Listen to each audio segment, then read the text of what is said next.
consider yourselves humanists, atheists, free thinkers, and any other skeptics and critical thinkers. Because critical thinking is what we need a lot more of, it seems like.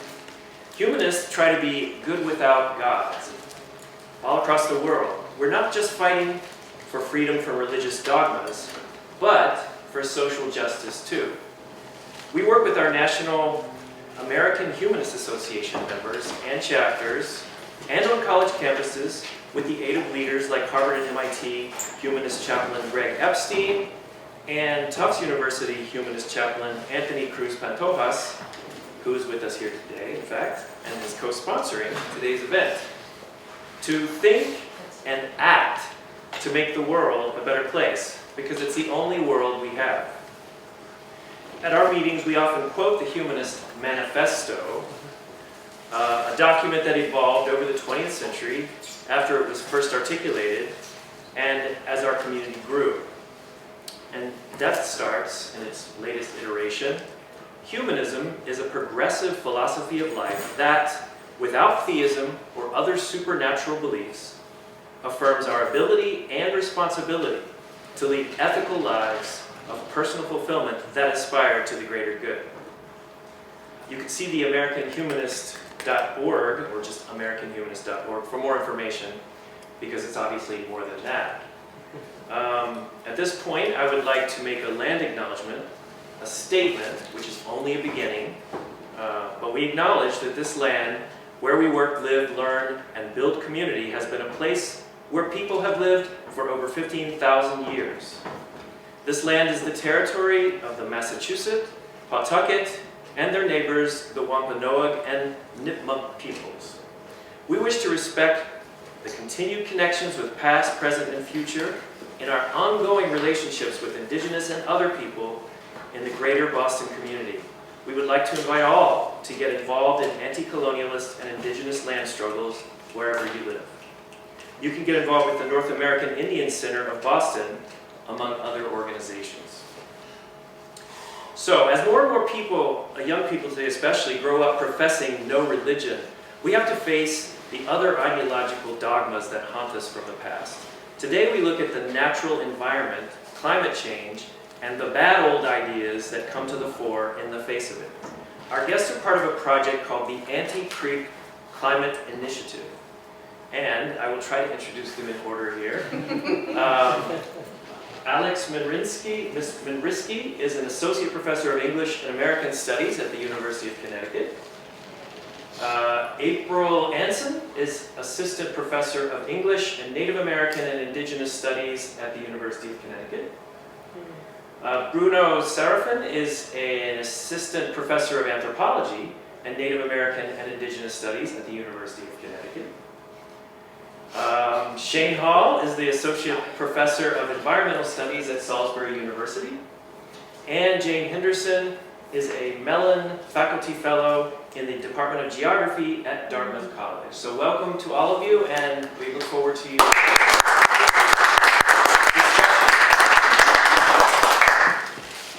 Hi y'all. When the group first got together, we were at 5 different universities, and now we have a little UConn contingent, so it was not an advertisement for UConn, but... and it was an accident. And it was an accident, a very happy accident. And we are so grateful to, not to public support first, to Greater Boston Humanists and to Tufts Chaplaincy for inviting us here on Massachusetts, Pawtucket, Wampanoag, and Nipmuc, and also I think Nampkié lands. So we're going to first talk about kind of how the project came to be, a little bit about the project. There are hard copies here on the table in the middle. And then briefly discuss how each of our individual work dovetails with the topic before listening to the brilliant Jane and her comments, possibly questions, and then open it up for questions and general chat. So this against the Ecofascist Creep and the Anti-Creep Climate Initiative, from left to right, we're only missing Cassie Galentine. Her picture is there in the middle. She is busy with a very, very, very new baby. So much more important things. And then, of course, we're missing Groot on the side, but, you know, he needs no introduction, so. We formed the initiative really in response to the increasing popularity of eco-fascist appeals. Both, you know, in, unfortunately, especially 2019 kind of burst onto the scene with mass murders in Christchurch, New Zealand, and El Paso, Texas, but also in our mediascapes. And I think we all had a really intimate experience of this with COVID, and particularly with what the New York Times reporter called the rise of the coronavirus nature genre. This circulated stories that we are the virus, COVID is the cure, and I just, you know, kind of encapsulated by this tweet by Tom Schultz, right? That air pollution is slowing down, water pollution is clearing up, natural wildlife returning home. Coronavirus is Earth's vaccine, we are the virus. If you want to learn more about that, there's a short piece, I have a short piece on that particular moment, but suffice to say, we saw this creeping kind of a normalization of eco-fascist appeals in all sorts of media spaces, and especially made hugely popular in some of the highest grossing movies of all time, Avengers, Infinity War, and Avengers Endgame. And for those of you unfamiliar, it features, these films feature an arch-villain, Thanos, who saw a world experiencing rapid climate change, staggering social inequality and violence, and his plan was to gather these infinity stones and cull half the life in the universe. And so, you know, we were really struck by the fact that the films made Thanos seem like he had some good ideas. And it really ignored decades and decades of research disproving the kind of shallow claims that he makes. So thinking about, you know, violence is a necessary salve to the environment or salvation for the environment, we know it isn't. And so we got together and started to think about how to define ecofascism in ways that could explain the rise of mass violence, also the rise of kind of popular appeals through the Avengers movies and the COVID nature genre, etc. And so what we came up with for a kind of working definition, and sorry this is a little small, but you have, this is from the zine, that ecofascism is environmentalism that 1, advocates or accepts violence, and 2, reinforces existing systems of power and inequality. So suggesting, you know, that certain kinds of people are naturally or exclusively entitled to control environmental resources. Essentially, ecofascism offers the same old shit, but worse. And did you give the little thing? I just did. Oh, I love it. Okay. And so the timekeeper. the creative timekeeper that I really missed the sign for. So basically, we decided, you know, we kind of started asking, like, what if Marvel had been equipped to counter Thanos? What would that look like? And that's what Bruno's going to explain to us next. While Bruno gets ready, I am going to pass out if people want to follow along. Oh yeah, thanks, Steve. Good afternoon. Good afternoon. So, as April mentioned, these two movies, Avengers Infinity War and Avengers Endgame, are 2 of the highest grossing films of all time. They're up there with like Avatar and Titanic. People all over the world saw them. Thanos is a character, he's a villain, but he's portrayed as a sympathetic villain. His theory is that all of the world's problems are caused by too many people and not enough resources to go around, and therefore the solution is to commit mass murder, cull the population, kill half of the people in the universe. And so throughout the films, you know, he is the villain, and he is ultimately defeated in these films. But the films itself never offer an intellectual or critical rebuttal to him. So he's defeated physically and through violence, but even the heroes of the film never really take him to task about his premises, his logic, his facts, and all of these things. So, you know, we came to realize that these films are sort of, you know, against Thanos, but the films themselves are sort of sympathetic to this eco-fascist character, and he's presented as sort of an anti-hero, or almost a complex protagonist of the film. So the zine itself is broken into 3 parts. First is a comic portion where we kind of creatively reimagine the final showdown between the good superheroes and the evil Thanos. And we say, what if in addition to fighting Thanos, they were also kind of debating him and sort of systematically kind of critiquing every aspect of his project, to the point where by the end of the scene, he's not only been physically defeated, but has been kind of intellectually defeated as well. And so it's meant to be kind of funny and campy, and we're really indebted to Melody Keenan, our graphic designer, who kind of made it all look as good as it looks. And you know, it's key that we aren't saying they should have just debated Thanos. They shouldn't have fought him at all. I think our perspective is that if someone is at the point of a character like this where they're advocating genocide, they're empowered to, you know, cause mass violence, they're kind of out, they're no longer in the realm of can we defeat them in the marketplace of ideas. Like, some people need to just be stopped, and it isn't about, well, let's hear them out, let's have their perspective. So we kind of wanted to say, yes, let's have this debate so we can learn from it, but let's also be clear that, you know, someone like Thanos, who's a powerful warlord intent on mass murder, you know, needs to just really be defeated. So, you know, in this kind of fun part of the zine and in the rest of the webzine, you know, we had a lot of different goals that we wanted to try to accomplish. First, as I kind of mentioned, we wanted to sort of critique Disney. You know, Disney, this mega corporation that is putting that out there and letting these ideas go unproblematized. So we're critiquing Disney. We also kind of wanted to produce sort of a fun intro to a complex topic, right? So getting into ideas of white supremacy, mass violence, environmentalism, and its kind of various problems, and introduce it in a way that would be kind of fun for young people and for students.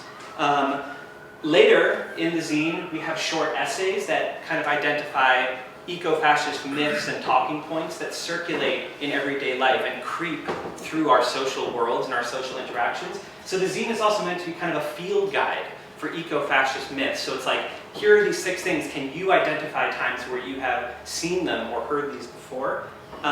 It's a teaching tool and a pedagogical tool, and professors and people in classrooms have been assigning it, and they let us know, you know, we assigned it and it, you know, our students really connected with it. That's always great to hear.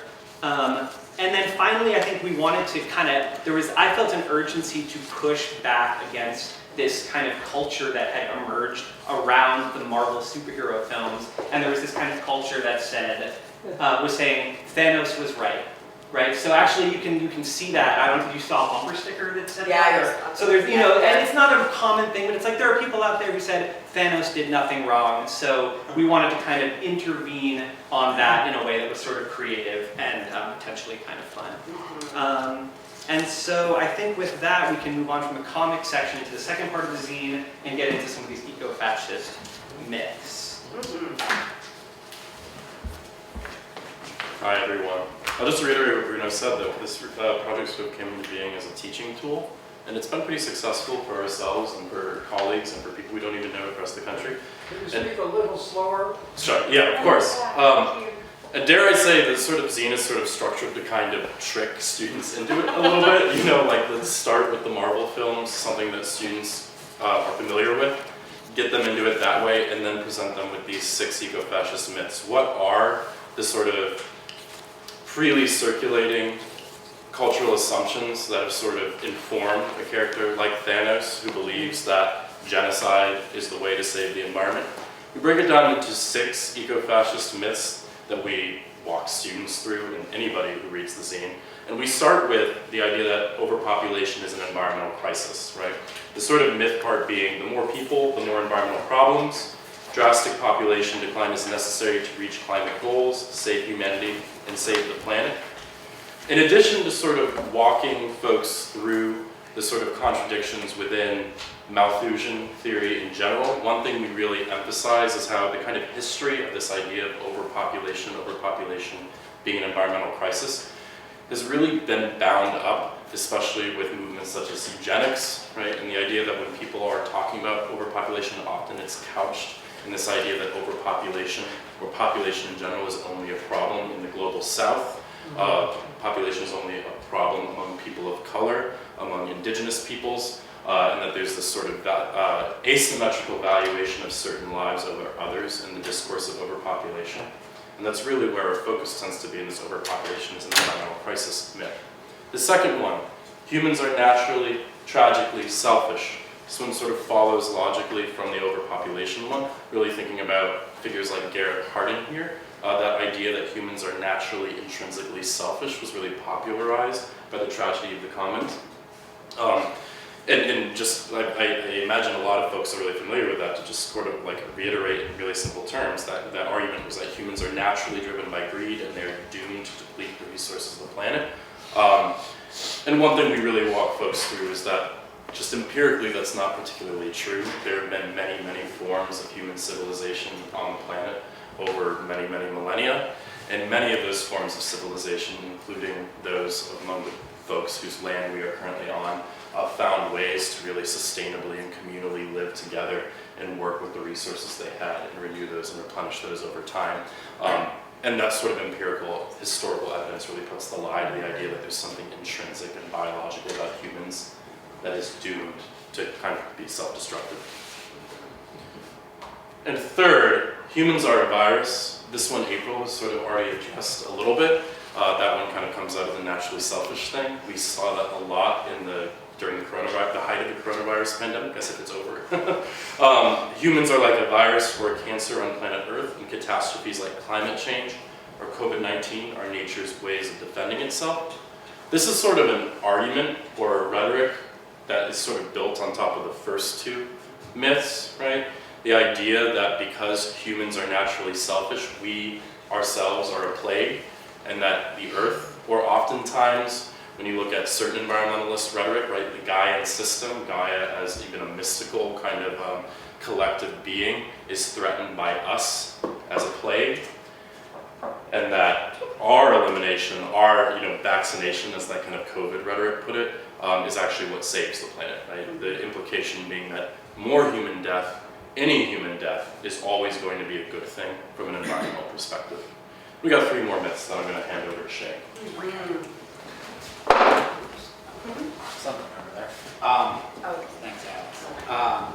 So, as you're following along, we've covered the first 3 myths, and each of those I sort of view as the premises of ecofascism. They naturalize the environmental crisis as a product of human, innate or essential human condition, human nature. And of course, those premises, if that's the premises, the last 3 myths are the policy responses that you get from believing those first 3 myths. And so the next 3 myths are those sort of policy responses. The first being city people are the problem. The myth, cities are dirty and overcrowded. City people don't know how to appreciate nature and lack basic survival skills and means of self-sufficiency. And cities are huge centers of pollution. And again, this comes out of a teaching resource, and I know for myself, teaching in a more rural area, lots of times folks from the cities come out there to do their environmental education because they're like, well, we just can't appreciate nature. It's too filthy in Baltimore or DC. Like those are the anti-nature places. When in fact, cities are where people are more efficient with their energy use, where we get efficient with energy use. People don't have to commute as far. People use all sorts of different, and also allied the fact that many rural communities have lots of extractive or polluting industries. Cities are also the epicenter of some of the most powerful coalitions to fight for environmental justice and positive environmental reforms that affect everywhere. So that's sort of a myth that is the first one. The more nefarious, though, myths I think are 5th and 6th. Let me switch over to there. Where we take this overpopulation and selfish violent behavior and apply it to sites of military violence, particularly along borders. So the 5th myth is that strong borders protect our scarce resources. Myth: without strong borders, immigrants and environmental refugees will flood nations like the United States and overburden these countries with limited resources. But as is central to my work in particular, climate change and environmental crises in general are a crisis for migrants and displaced peoples, not a crisis of those people. And so fascism always blames social problems on outsiders and others who must be kept out or rooted out of the body politic by a strongman leader. and his military police. And so this idea of preparing borders for climate refugees is an extension of this eco-fascist line of thinking here. As is our final one, which is maybe counterintuitive and that I think we're going to talk about a bit more in discussion. The environmental and social collapse are desirable. That there's this sort of nihilism myth that says that environmental and social collapse are not only inevitable, but desirable. Nothing will change until everything goes down in flames first, and if people have to die, then so be it. It's just less strain on resources and environment. So this is the sort of burn it down myth, and then things will get better. But of course, while societal change is necessary, things like environmental catastrophe, pandemics, and economic downturns often serve the goals of disaster capitalism or more centralization, fascist responses themselves. So that's not something we should embrace. That's something we should be very wary of, is the sort of the way that last myth is. And I'll leave it there because I think we're going to talk about that a bit more. And then I just want to highlight that we also, the last part and the third part of our zine is the sort of the academic fine print, but also the call to action. So we have discussion questions. Maybe we can get into some of those discussion questions with y'all, but that's just meant for anybody who's going through it or particular classes that have taken it up, as well as general tactics and strategies, which I'll just leave up there. Everything from embracing anti-colonial and land-backed struggles to thinking across scales, challenging borders, and anti-war movements, and investing in youth. And then, of course, our last parts of the zine are extensive endnotes. So for those who want to get more academic and nerd out on it or do more serious scholarship, that's the sort of the fine print, the more classically academic part of it. So I'll leave it there. Yeah, and for those of you who want to teach with this or share it in some digital way, it's free to download. You can just use your camera to recognize the QR code. It'll pull up a downloadable PDF. We can also provide it to Stuart as well to distribute. Yes, yeah. There are flyers in the middle of the room that have the URL on the bottom. So if you want to carry one of those with you, or in the emails that were sent out, you can copy and paste from those. So. Thank you, Stuart. And I think one of the, I think I speak for all of us, so one of the reasons that we were so excited to engage with y'all today is to think about the ways that humanist methods, kind of generally conceived, are actually a really rich toolbox for fighting these assumptions and the ways that kind of, these metaphors collapse what it means to be human into a very narrow, kind of assumption of white humanity. So my research in particular looks at the way eco-fascist ideas get seeded into some of our most beloved 19th century American environmentalists, and the ways that even relatively recent history points to this deeper kind of genealogy of ecofascism that scholars are sort of attending to today, but maybe not in their kind of full needfulness. So just really briefly, contemporary scholars typically think about ecofascism as a form of far-right environmentalism. So often taking concern for species extinction and morphing it into concerns about white genocide, the displacement of so-called indigenous white people by so-called invasive species, and often, as Shane glossed, often marshal for an argument that whites need to be protected with their own border, like an invasive species. But even the rhetoric of endangered species kind of disproves the idea that ecofascism is merely a far-right phenomenon.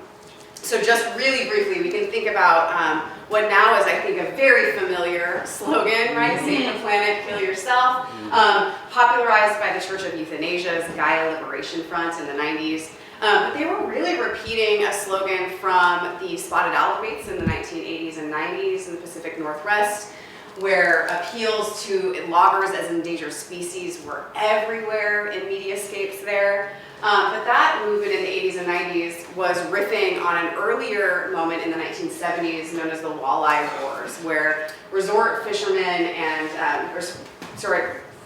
resort owners were opposing Ojibwe hunting and fishing rights with slogans like "Save a Walleye, Spear an Indian." And this is a rhetorical template long laid in American imagination. We can really think about them all echoing the "Save the Indian, Kill the Man" slogan of assimilation made famous by Richard Pratt. in the 19th century. And this is a figure known for his progressive orientation to Native politics in the United States, and also known as the first person to use the word racism in his criticism of racial segregation. So this, just like real brief blocks of a history, proves that extinction rhetoric has long protected white settler interests across the political spectrum, right? Assuming a kind of man that is a white man that Bruno will talk about in a little bit. So this assumption gets embedded in our contemporary climate discourse, I think, in very insidious ways.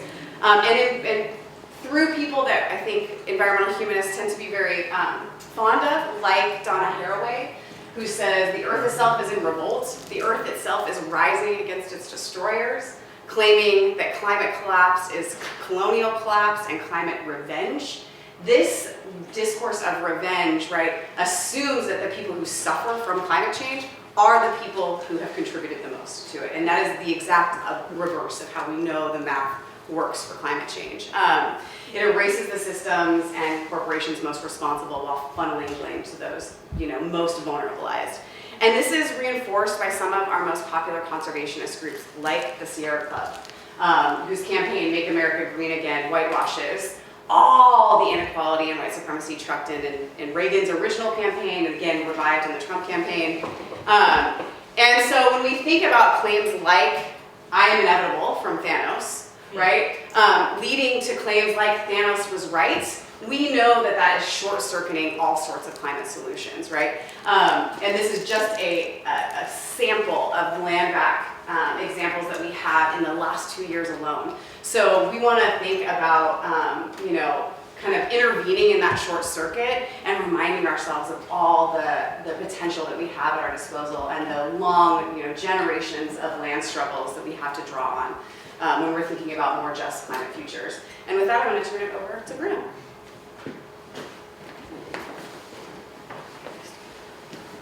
Thank you, everybody. So yeah, we're moving through a lot of material kind of fast, and we're doing that because we're excited to hear from our discussant, Jane, as well as to leave lots of time for questions and conversation with the group so we can go back through things and yeah, hopefully get into some good stuff.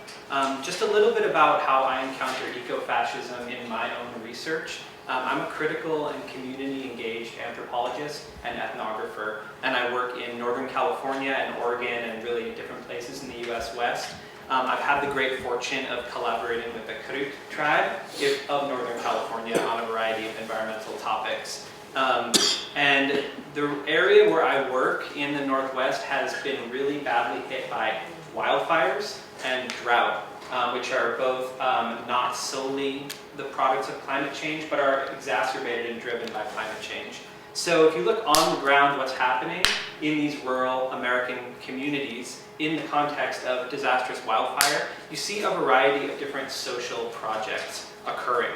And some of them are kind of scary. You have, at least to me, you have the rise of armed militias who are taking the fear and uncertainty that comes with destructive wildfire as opportunities for them to advance their own political agenda, which is white supremacist, usually overtly, sometimes covertly, patriarchal, anti-indigenous, and often theocratic as well. So we need to be looking at, I think, the ways that climate change and environmental injustice and environmental danger can be a breeding ground for some of the kind of worst and most dangerous types of phenomena. And with one person even dubbed this as the era of disaster militiaism.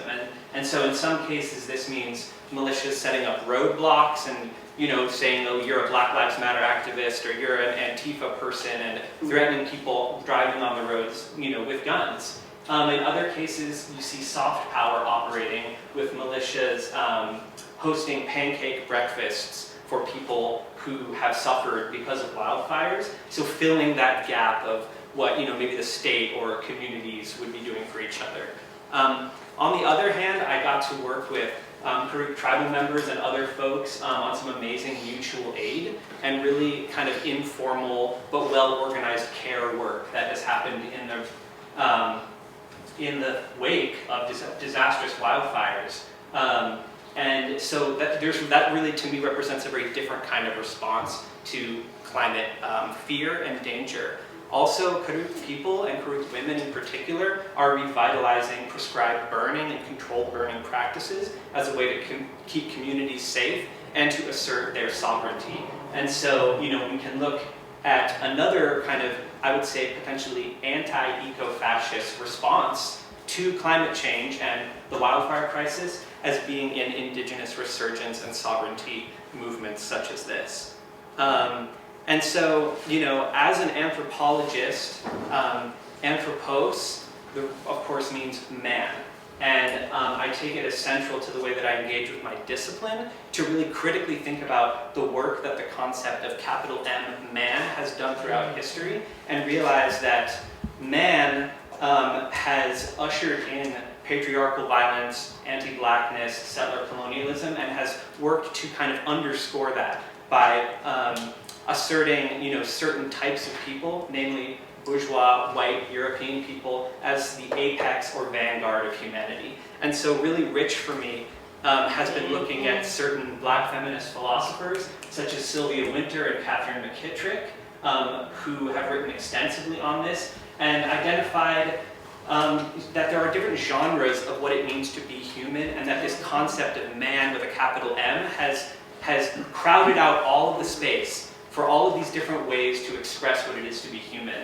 And so I want to know, in these different projects that I identified, the mutual aid, the militias, the prescribed burning, what visions of human possibility are enacted, are practiced in these? And can we get away from what Tiffany Letabo-King has called conquistador humanism, that unfortunately has been a governing ideology of so much of what's happened in this country over the centuries? Thank you. I'll turn it over to Alex. Hello again, everyone. Generally, across the board, my research program is all about the ways people have talked about environment, the rhetoric of environment, or rhetorics of environment over time, and the effects that it's had. My shameless self-promotion of the day is going to be that I wrote a book about how psychoanalysis influenced environmentalist rhetoric in the 1960s and 70s, so if that's something you're into, check me out. I'm currently finishing up a second book that's called Everyday Ecofascism, Crisis, Consumption, and Narrative in the United States, and it's a lot more of a theoretical project about actually defining ecofascism and thinking about it in terms of rhetoric. And overarchingly, it considers casual and systemic rather than intentional and overt expressions of white supremacist sentiment in environmental art and politics. And generally speaking, that project was inspired by a theoretical question and also a cultural phenomenon. The question is, what is it that makes ecofascism a useful term, a useful critical term, as opposed to like eco-racism or eco-nationalism or eco-xenophobia? What makes that a useful heuristic for us as scholars, thinkers, humanists, whatever word you want to use? In short, what should the word fascism and eco-fascism mean? So that's the theoretical question. The cultural phenomenon is what I'm just going to call a continuum of influence, all right? The phenomenon is that prominent environmentalist thinkers, often who self-identify as progressives, such as the philosophers Bill Duvall and George Sessions, have not infrequently described or framed international human rights agreements involving immigration, healthcare, racial equity, and gender parity as symptoms of what Duvall called misplaced humanism. And those figures, despite their progressive orientation, have been claimed as direct influences by self-proclaimed eco-fascists online, the sort of folks that might include like the El Paso shooter and the Buffalo shooter, who murdered people of color in the name of white entitlement to environment. I'm going to say that it's probably premature to refer to people like Duvall and Sessions as eco-fascists, but we still might question what accounts for their stated anti-humanism at the same time, because it's what's sort of like fueling this continuum of influence. So I kind of like am doing a deep dive into comparative fascist studies to argue that we should conceive of ecofascism not as a stable ideology or political program, but much as scholars have come to understand fascism more broadly, as a genre or a mode of storytelling, a sort of pattern of cultural self-representation that's identifiable by the actual or potential violence that it incites. Those acts of violence don't proceed from a single central ideological source, but from non-partisan forms of cultural storytelling that circulate across political lines. And that's historically why fascism generated such momentum in the 1930s and 40s, because it wasn't reducible to the far right, because it's broader than the right. You know, it's a mode of storytelling, and it kind of takes off and gets people across the political spectrum on board. My argument is that for the term ecofascism to have any critical value, we have to understand it similarly, that it's not just like a far-right position that you see in folks like the El Paso and Buffalo shooters, that it's a storytelling tradition. And I'm just going to suggest to end that this is kind of my definition of ecofascism.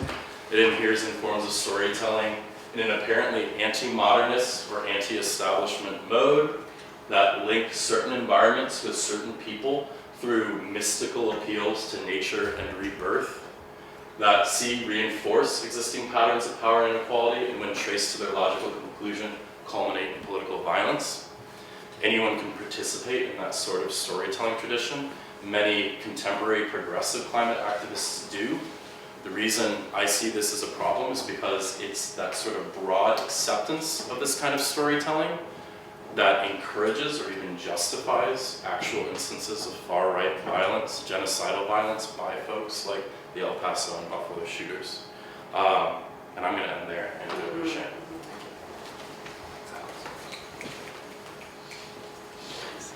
Okay. I want to round out the second. I know it's been whiplash, us getting up and down. Yeah. So let me try to shape this a little bit at the end here by saying that, you know, what brought us together to work on this are some of the through lines that are why we're so excited to talk to the greater Boston humanists. As humanists, you know, I define myself as an environmental humanist. I'm a scholar of the environmental humanities, and that means that we think as humanists about ethics and about morality as it intersects with the politics and systems and natural environments around us.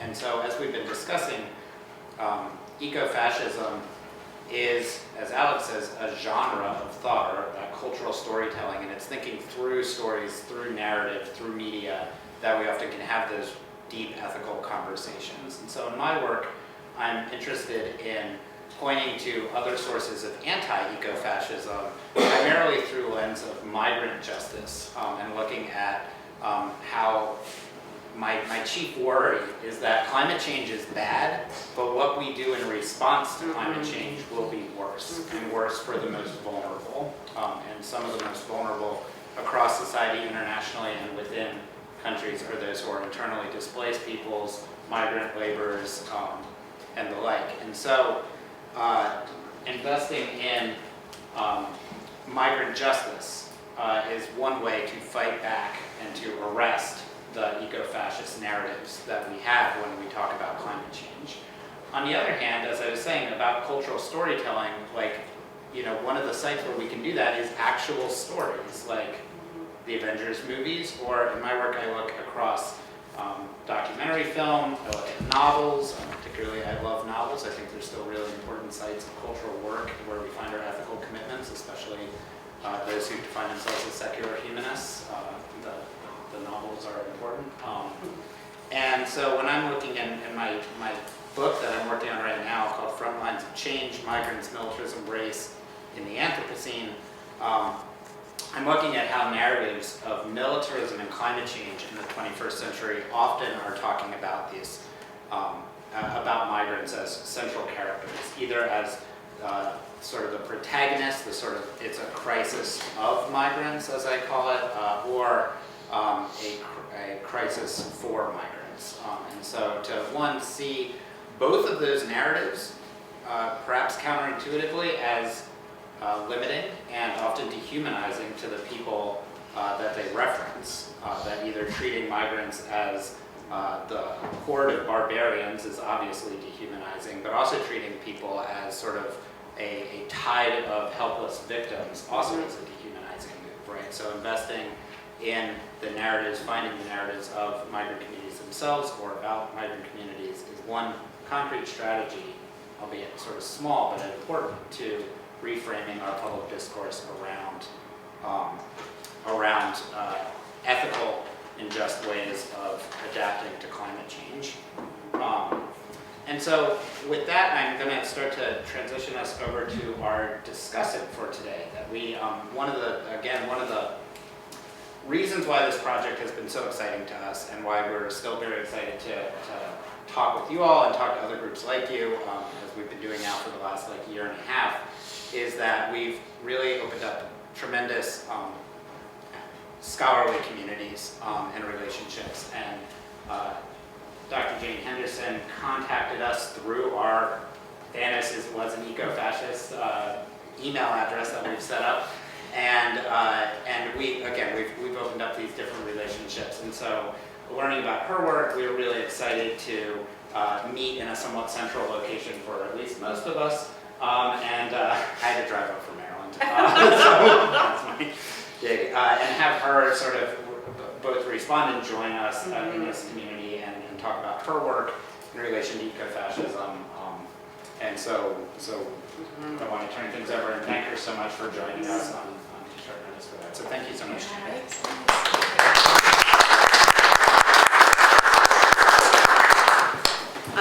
I will be brief, just because I really think it would be a great chance for all of us to kind of talk more about these ideas and maybe go through some of the discussion questions in the zine together as a group, if that's something that you all would be potentially interested in.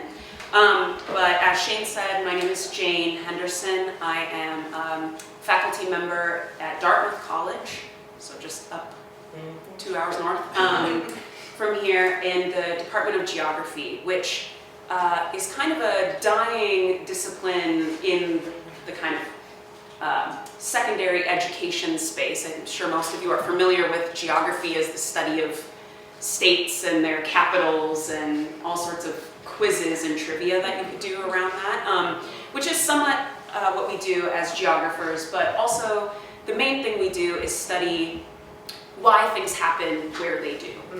And I'm a human geographer, so I study why people live and how people live in the places that they do, how those places are produced, what forms of power and politics go into producing the physical environment, so whether that's architecture, urban planning, but also how we remember the history of different places. And a really easy kind of example I can give you is that of a map. At any different time in history, a place like Cambridge might look different on a map, depending on who's drawing it, why, or if it's a satellite, certainly we have a different technology to be able to understand the place that we're in, or based on where we determine the center is. It's like when I studied abroad in Japan, I purchased an atlas, and the map, the center of the map was Japan, which is, I think, for us, the Western Hemisphere, kind of would be shocking in general to think the center of the world could be somewhere else. So this is kind of the things that we study about in geography classes at Dartmouth and across the country and the world where geography departments still exist. But my own research has really brought me to this group of lovely folks because I think about how race is tied up and imbued in the places that we inhabit and live.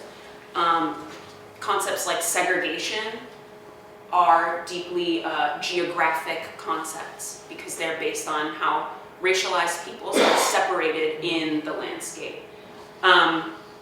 And so all of your work has been really generative for me in my thinking, and especially with the zine, in classes that I teach on race, space, and nature, introduction to human geography, things like that. And I also think that the zine helps with what the greater Boston Humanists are trying to do, which is combine this idea of thinking and acting in a really critical and important way. So we can't just act immediately, because then we have things like what Thanos did, which is try to solve all of the universe's problems with a snap of his finger.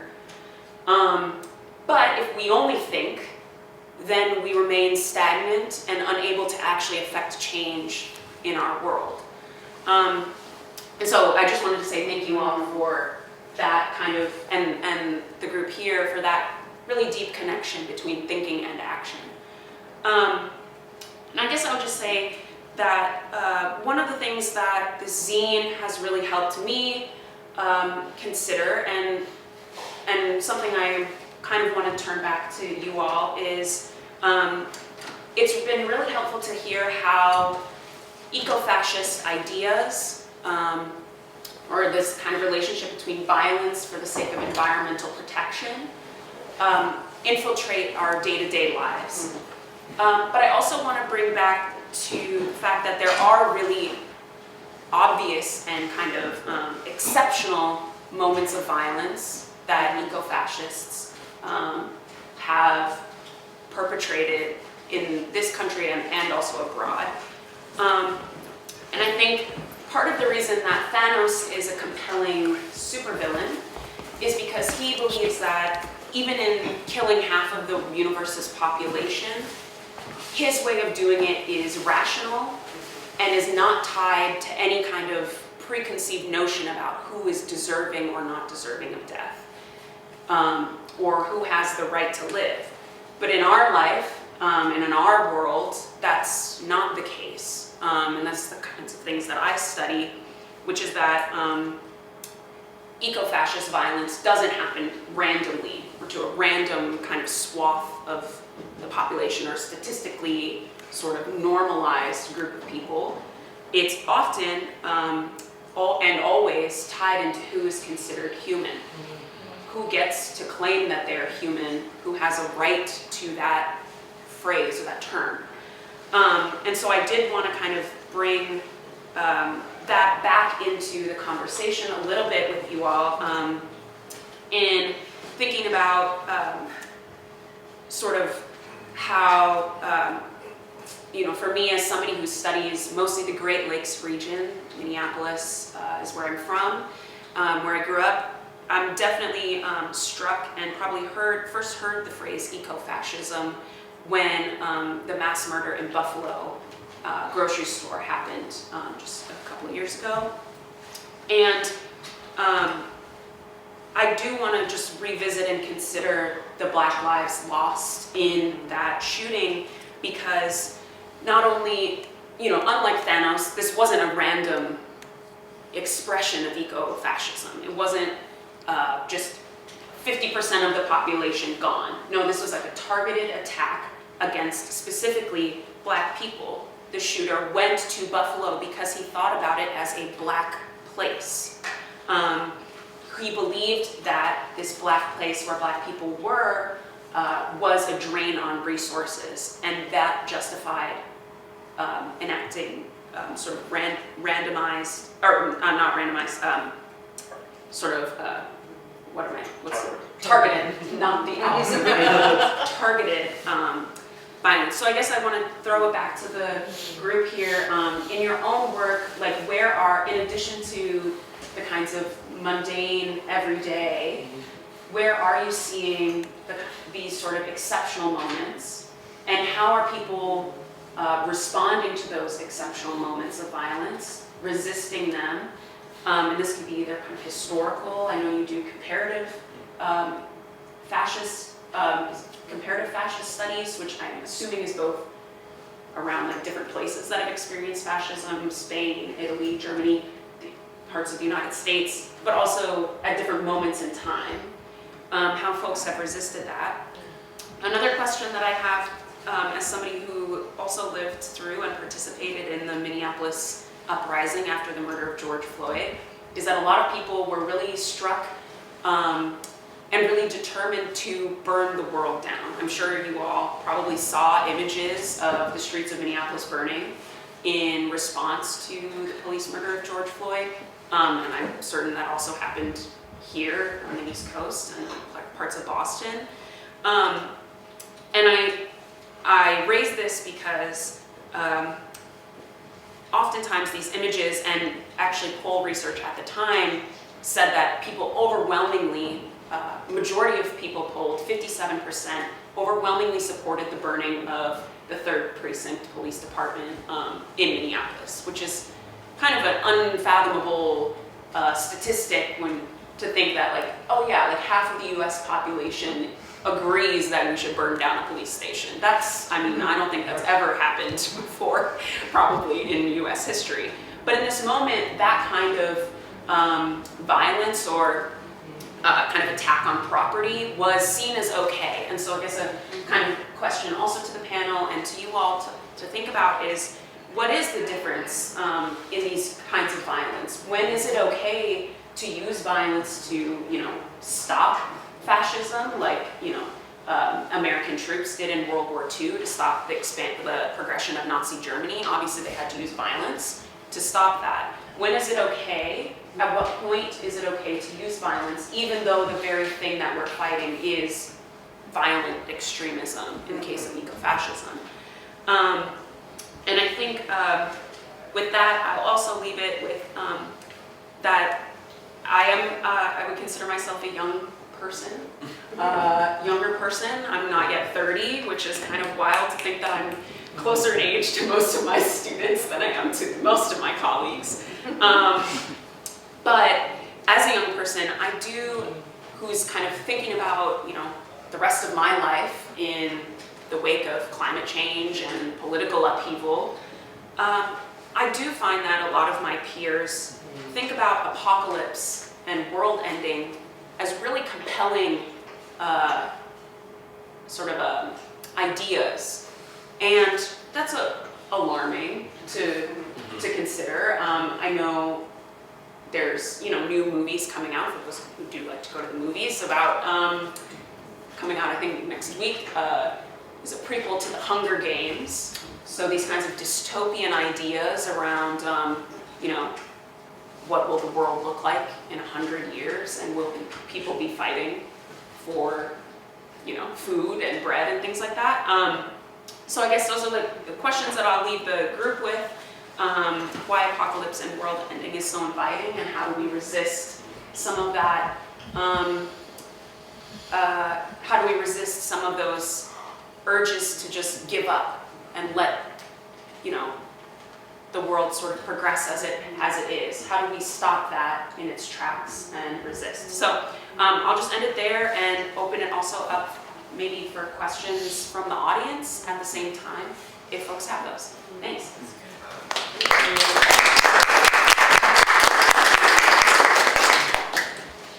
Please. I want you to call into question one of the reality criticisms to a certain extent. There's some truth hiding behind some of these things. City people are the problem. Well, city people do require more transportation and more marketing for their food on average than rural people do. In fact, I would define the difference between a rural settlement and an urban settlement as due to the ratio of the money that was spent to grow the food, produce the actual food, and the money that was spent to market it, transport it, and so on. And in that sense, then it's not these are not two different sets, but a spectrum. So if city people would grow food in their own gardens, that would mitigate the problem. And by that token, the most urban person is the vegetarian in Antarctica, because all the food has to be flown in. Right. Yeah. So I think there is some truth to this idea that city people are more problematic environmentally, ecologically, than rural people, on average. Yeah. I live in India, where this is a big issue because there are people in villages traveling and so on. So overpopulation is part of the environmental crisis. I think, in my way of asserting this, to say that there are two factors by which you can measure causing environmental damage. One is the per capita damage of the population, and the other is the size of the population. The two are equal. It's A times B, not 2A times B or A times 2B. So I don't mean that the people who are using less should be eliminated. It's that the people who are using more should go down, and the people who are using less should have small families. Yeah. But I think, so without going into these elaborations, I want to say there is some truth to the idea that overpopulation is a problem. I think that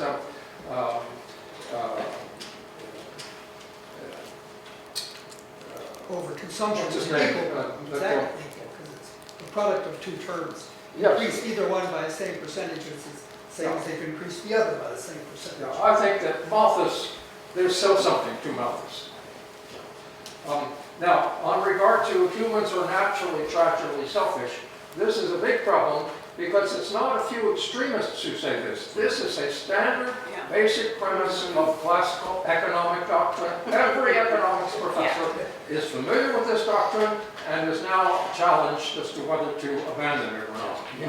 So I want to make these three comments. And I would like to communicate with you about it. I believe geography is a vastly underrated. It is. I appreciate this. It is. I will send you an email. Yes. Yes. Thank you very much. Let me sit down and let some other people have a chance to talk. I think I want to just piggyback off of the last thing you said, especially about the challenge, especially of that humans are naturally tragically selfish point being so deeply ingrained in the sort of common sense. But the common sense specifically, right, of a very narrow, if widespread, tradition of Western economic theory. That's right. Yeah. And these people are considered the wise people who should tell the government how to run. Right. The economics professors. Right. And they have this doctrine that's extremely exaggerated. Right. Yeah. So. If it's ingrained, it seems to me to be more likely to be culturally ingrained, because I remember in Alan Alda's scene in which a 3-year-old recognized immediately that when he was carrying a load of books and he couldn't get the door open to put the books on the bookshelf, this 3-year-old, not coaching anything, she ran over and opened the door for him. Yeah. It seems to be existing at birth, and maybe it's squeezed out of you by the culture. You will give me your card. I don't have one, but I'll write down my email on.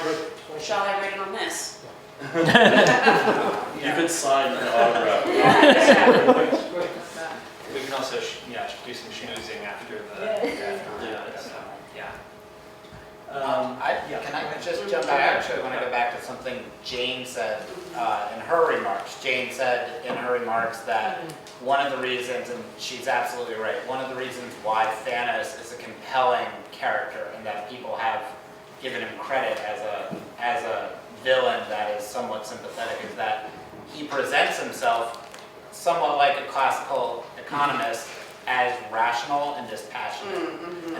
And she was contrasting his even-handed 50% random strategy as being, equitable to, or at least fair in its application to the horrendous violence of the Buffalo shooter or the El Paso shooter, the Christchurch shooter. But I would, and I think we've all talked about this. So this is, we talk about it in the fun part of the zine. If you eliminate 50% of the population, if we're talking about consumption as well as population, then it's not random at all, because the climate crisis is being caused by a micro minority in the Western Hemisphere primarily, not by most people. So we have 8 billion people, but 8 billion people do not contribute at present or historically to the climate crisis or most other major environmental crises we have. So if you wiped out half of us, all of us, in turn, the high consuming nations would actually work, they would do all right in that. It's it's overwhelmingly poor people of color in the global south who would be eliminated in that dispassionate, equitable way, not high-consuming capitalist, the people who have won the capitalist sweepstakes. They would still, by the odds, they'd be doing okay. I'm going to tag on to I think that. Spider-Man makes that point. Yeah, Spider-Man. Thank you. So I just wanted to highlight that. Yeah, like, but also lest be confused that we are purporting to commit genocide against high-consuming people, right? We also know, and Dr. Jake Sasser's work is really incredible on this. We know that population control does not work, period. The United States is a paradigm example. Our population has been steadily decreasing for the last 4 decades. Meanwhile, our carbon emissions have grown exponentially. Population control in any iteration is not an environmental solution, and rhetorically, it is always weaponized to already marginalized populations. So this is, I think in our experience, and sorry if I get heated about this, because in my experience, my leftist, well-meaning leftist friends, this is the sticking point that people will not let go of. And it is, I think, our ethical responsibility to interrupt it every time we hear it. Because it's not an environmental solution, and it just whitewashes already existing, and then, projects existing systems of violence into the future, and then calls those systems inevitable.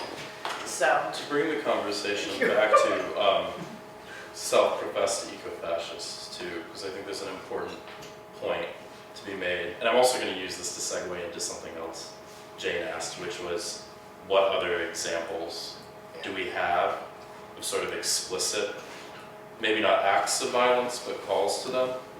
And the point I want to make first is that there's a good argument to be made that for an explicit eco-fascist, someone who calls themselves that, such as the El Paso shooter, who did refer to himself as an eco-fascist, it's not really a real environmentalism, right? Because the argument that they're making is, that I want to keep consuming at the level I am. Yeah. I want to keep consuming at the level I am. And for me to be able to do that for the rest of my life, I need to eliminate all of the brown people who are threatening my ability to do that, right? So it has very little to do often with actually thinking about what does sustainability mean, what does a livable planet mean, and more to do with, I want to maintain a certain status quo that is actually often based on the labor of this very same people who they're calling for the extermination of. So I want to make that point. Second thing, these ideas, and I'm moving to this because I think it's a good thing to talk about here, to talk about how kind of close to home these ideas are, because oftentimes my students in Connecticut are often of a, oh, this couldn't happen here, we're in New England, kind of mindset, So I got a phone call from a reporter about a year ago who was telling me about leafleting happening, I think it was at a book fair, maybe. A book fair in Bridgeport, but also some other event here, not in Cambridge, in Boston proper.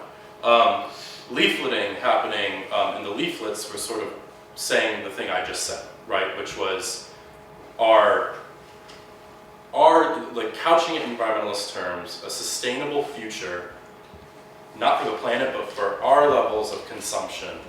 And I'm speaking in this first person voice as a leaflet, right? For our levels of consumption as white Euro-Americans are being threatened by people of color, right? That was the kind of leafleting that was happening, right? And I live in Rhode Island, I live right outside of Providence. The head of the New England chapter of the American Nazi Party was 20 minutes away from me, right? So these things are happening here pretty actively, there are folks who really, they'll come to school events, like K through 12 school events, and they'll share these kind of thoughts, provide materials, So I wanted to kind of piggyback off of their points about how oftentimes, right, what we really want to emphasize in the zine is that the zine is really about, we're going to start with these ideas and we're going to use them as opening up into what sorts of activity or rhetoric do these ideas in turn go on to justify or inform, right? And it is the case that historically, because overpopulation is such a thorny issue, setting aside even the fact that the fact that right carbon emissions have gone up even as populations have stabilized, such a thorny issue. But the important point is that calls for population control have historically always trended toward controlling populations of color and leaving others untouched, which goes back to the kind of Sylvia Winter critique, right, that Jane and Bruno both pointed us to about who counts as human, who gets to live, right, and at whose expense. If other folks have questions, please do raise your hand and we can love to hear what you have to say, but since there isn't a hand right at this moment, I also just wanted to make a little comment also from Jane's prompting.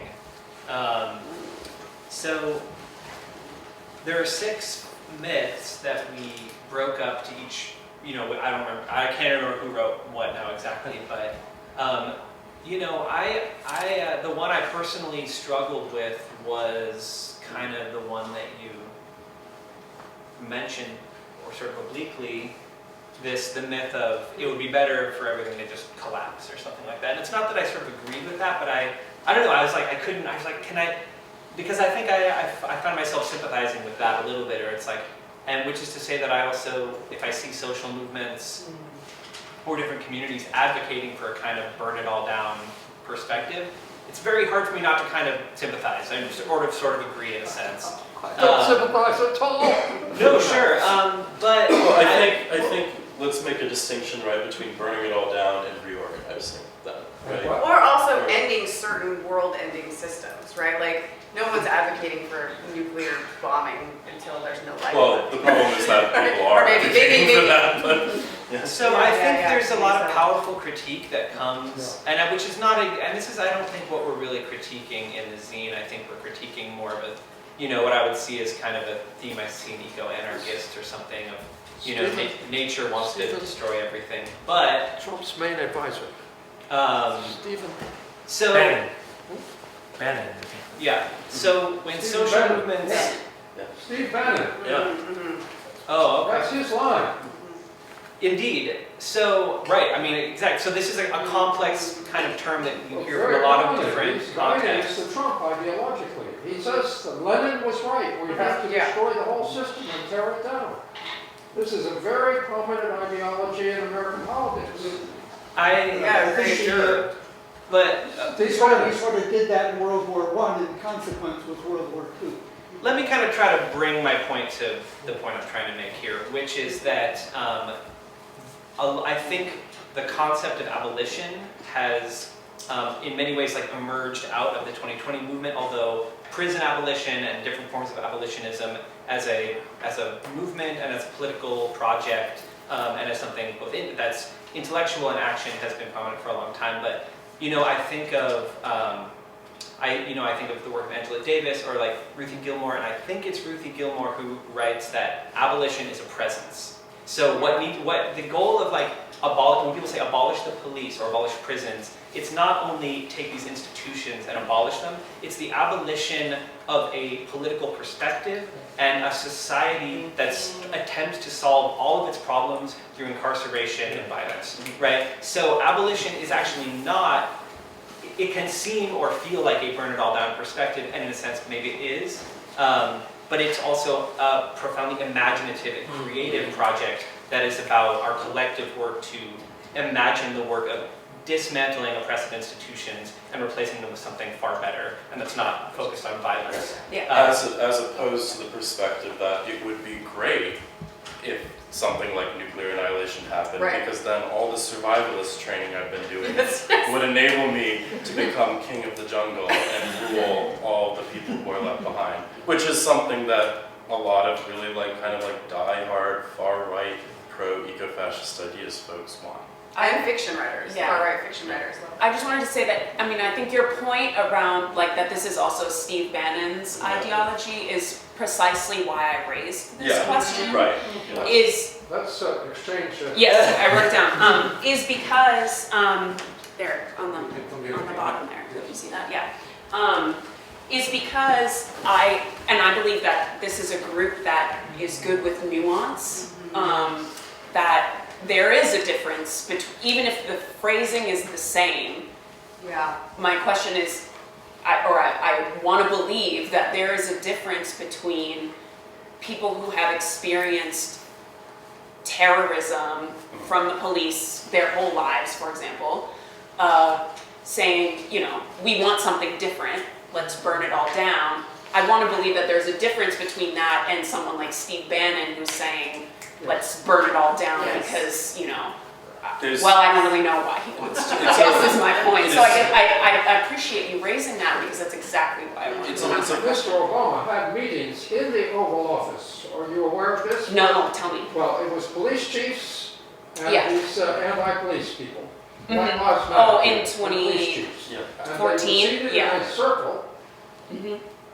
Police chief, Black Lives Matter person, police chief, like that. Mhm.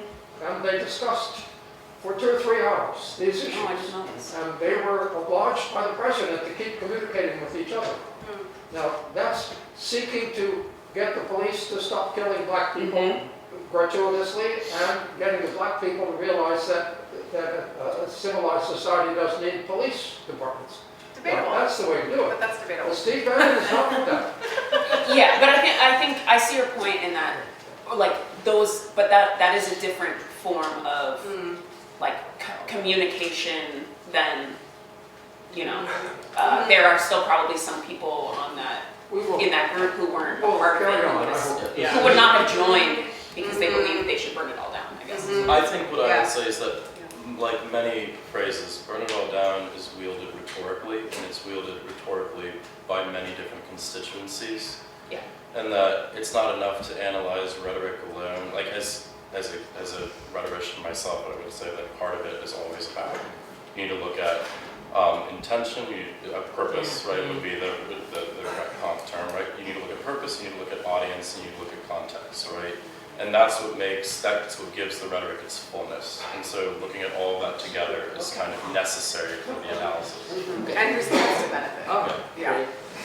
Yeah. We did have another question over here, yeah.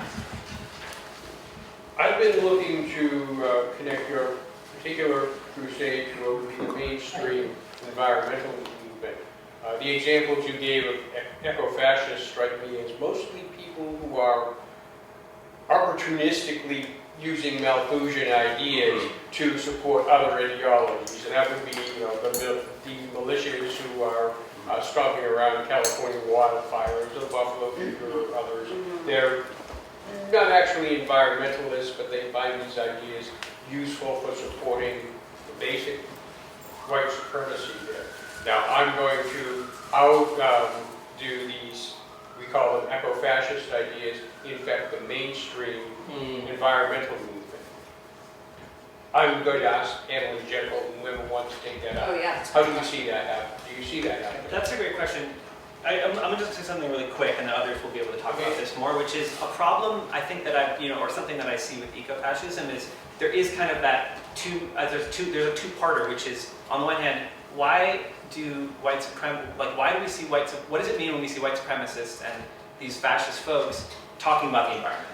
Like what's going on there? But then the other thing is, why do environmentalists sometimes sound like fascists and sound like white supremacists? And so there's like these kind of multiple things going on, and then looking at both of those, I think for us in different ways, our projects are to try to like see what are the kind of structural conditions and underlying discourses that make these two groups sometimes less distinct than they would maybe like to seem from each other, or what does it tell us about more of the deeper structures about the society we live in? I would say, Could I follow up with maybe an example? It's largely dogma in the environmentalist movement, something called precautionary principle. And depending on how you interpret that, that is as anti-technology as you can get. And that completely disregards what might be benefits of the technology, including environmental benefits. Do you see that, this mainstream ideology, how is that eco-fascist, or does it connect to any of those problems that you've seen in eco-fascism?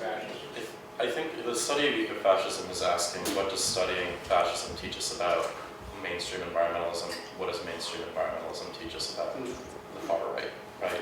Because these are both broad, I suppose you could refer to them as movements, but they're just on their own universes of movements unto themselves, right? And they're also movements with long histories and lots of different influences that are coming out of similar places, and that's what makes a lot of the questions we're trying to ask really complicated. So I think it's no secret that, so if we're talking about fascism, we're using that word specifically, it's no secret that Adolf Hitler, for example, cited the United States as a great inspiration for the final solution, right? Jim Crow segregation was an incredible influence, right?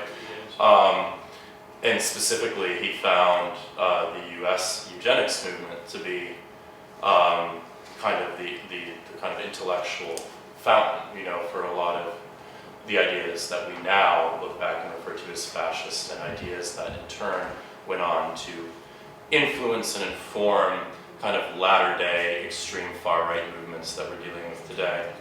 By the same token, it's really necessary to recognize that, I mean, contemporary environmentalism, you know, we could trace that back to the 60s, but that's also growing out of things that happened previously.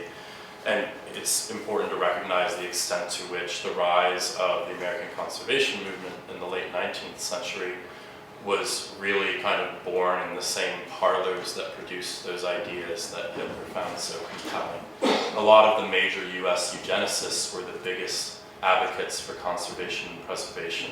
Great examples are a great example would be Madison Grant, who once claimed that the reason redwoods needed to be protected was because they were the supreme species of trees, in the same way that whites, specifically Nordic white Europeans, were the supreme race of humans. These ideas were taking shape together, right? And a lot of the people bankrolling conservation and preservationist movements were people whose ideas were largely tied to racial preservation as well as environmental preservation.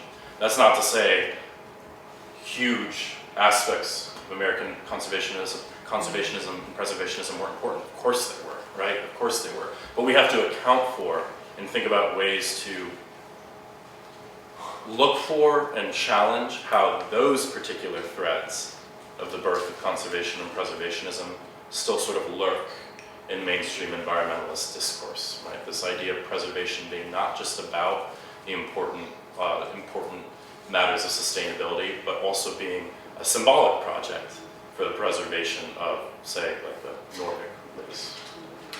So the reason it's complicated is because people who were diehard environmentalists in the late 19th century were the people Adolf Hitler thought were great, right? And people who we could say were largely responsible for making environmentalism popular, were people Adolf Hitler thought were great, right? And so you have this exchange of ideas happening very early on, and it's not easy to pull them apart.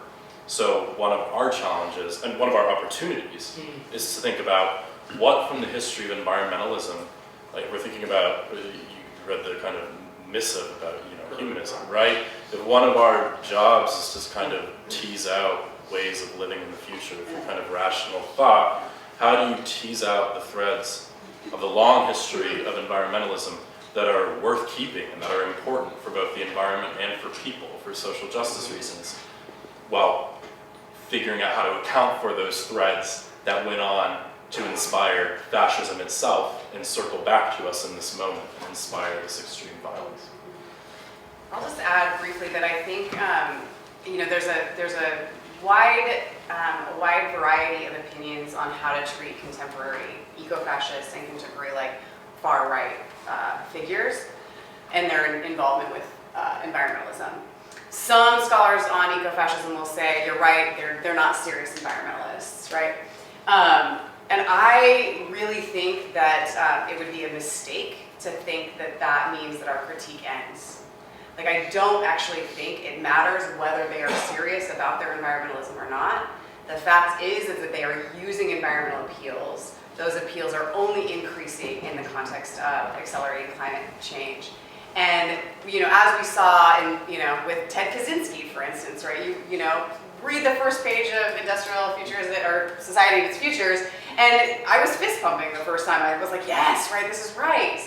And so regardless of whether Kaczynski, I think, was rather serious about his environmental concerns, but he still is recruiting people to a fascist kind of solution, so-called solution to those concerns. And regardless of whether contemporary eco-fascist mass murderers are serious about their environmental concerns, the end is still the same. And the recruiting strategies, if we don't take them seriously, go unquestioned. So I think it behooves us to take these writings seriously, if for no other reason than to engage our critical brain to stop that kind of creep or slide or recruitment side. You said, okay. No, I was That was a big sigh. I was like, okay, let's. I had a thought, but I'm not gonna, Can I jump in on that? Just as another way of answering your question about because I mean, all of us are invested in history informing the present, right? So absolutely to look back to the 19th century, or to look to the population debates and sort of Paul Ehrlich and Garrett Hardin, that era very much defined, we talk about Rachel Carson's Silent Spring as this watershed moment in environmentalism, but it's the population bomb that sells over 1 million copies more in this, than Rachel Carson does. So that, and then if nobody actually reads the population bomb, in part because it's horribly written, but he talks about well, we can never ask people to stop consuming, but we can militarily take over parts of India and police who gets to have children. So that kind of argumentation has been at the forefront. But again, we're very invested in history. More contemporarily, though, what are the effects of that for mainstream environmentalism? I think it's affect who that coalition of mainstream environmental movements are in the split with the environmental justice movement. There's still a lot of tension, that frenemies kind of relationship there. And a part of that is that legacy of that. It's also, one of those key differences between those two groups would be the relation to militarism and environment. I think this is something I'm trying to work on. I don't have this fully worked out. I don't think anybody does yet.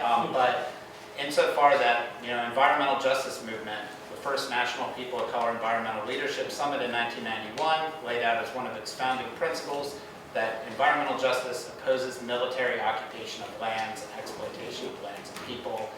Mainstream environmentalism, American environmentalism, is not broadly critical of the military-industrial complex, the certain military apparatus.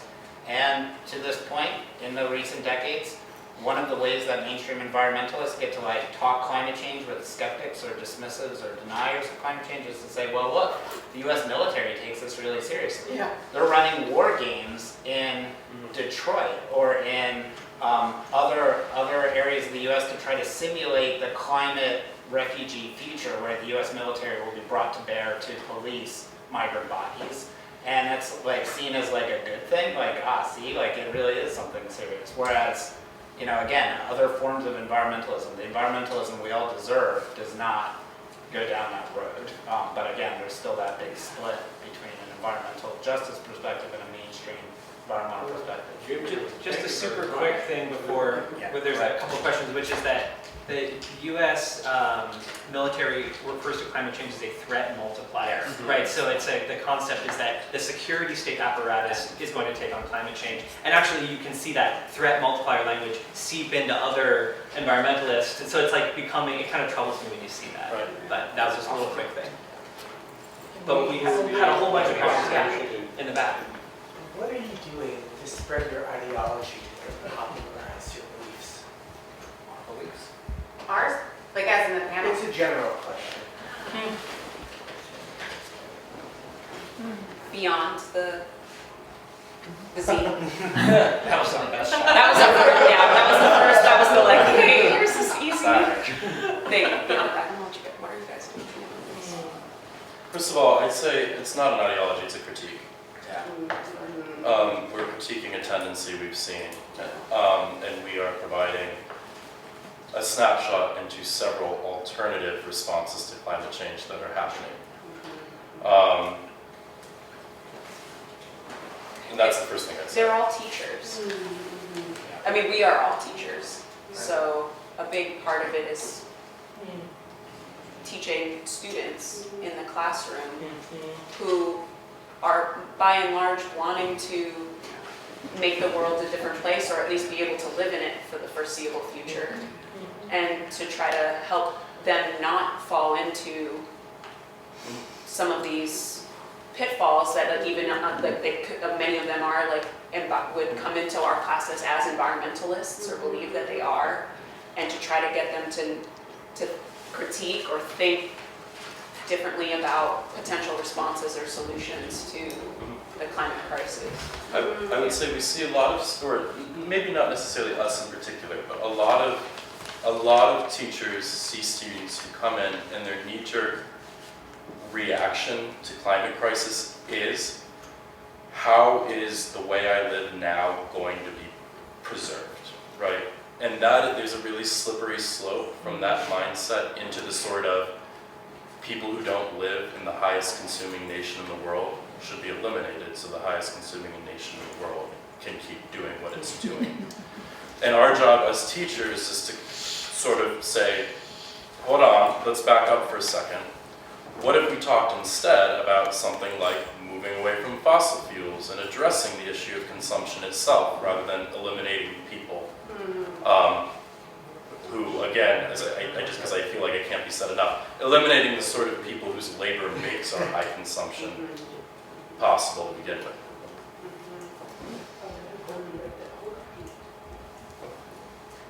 Yeah, for a long time, the petrochemical industry approach to climate change has been basically one of denial. And more recently, they sort of come around to admitting it's a reality, but they would argue it has little to do with human activity. But at some point, that's going to lose credibility, and then they're going to have to change their line, and they're likely to change their line in a eco-fascist direction, I would think. Yes. Yeah, I think most contemporary scholars, us included, would agree with you that actually when you look at the working definition of climate denial and the working definition of climate fascism, they're actually pretty frictionless. One can slide into the other without really any resistance at all. And I think we're seeing that from fossil fuel, legal strategies. Yeah. And you've pretty much given up denying that climate change is not real because it's obviously real. Yeah. It's too much part of people's lived experiences now. Yes. Yes. I can't deny that, but they currently still deny that it has anything to do with human activity, but at some point that's not going to be credible either. Right. And the next step, what's the next step going to be? That's obvious. Well, we want to thank all of our panelists, so can we do a round of applause?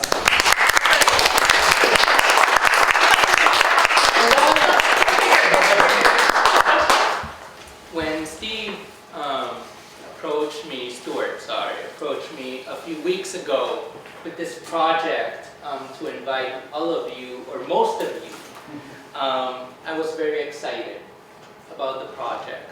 As the first Afro-Caribbean humanist chaplain at Tufts University, my humanism is centered on an embodied intersectional and decolonial orientation to life, which of course centers Afro-Caribbean coordinates, ecologies, and ways of thinking. And I think, Jane, thank you so much for the question, that I think it's so pivotal for our humanist, non-theist, secular free thinkers, identities around what does it mean to be human?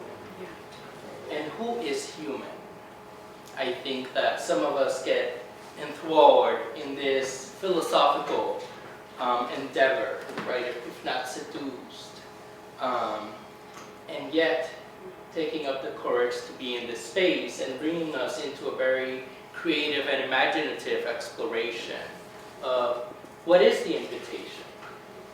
And I think, Professor Bruno, you kind of touched me deeply around how can we imagine the otherwise?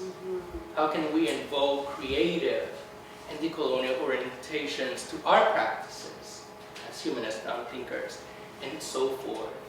And what is our, then, challenge to us as chapters, practitioners, scholars, to move beyond the individual into an invitation of transgenerational relations for better futures? And so I just want to say thank you so much for saying yes for our invitation, for teaching, and I heard some of the other work that you all have done through YouTube. Thank you. And it's just amazing to also hear other folks taking up the challenge, younger folks, younger than me, younger than Jane, and saying, this is our world too, and we have an ethical and moral responsibility. And so I leave that for all of us too.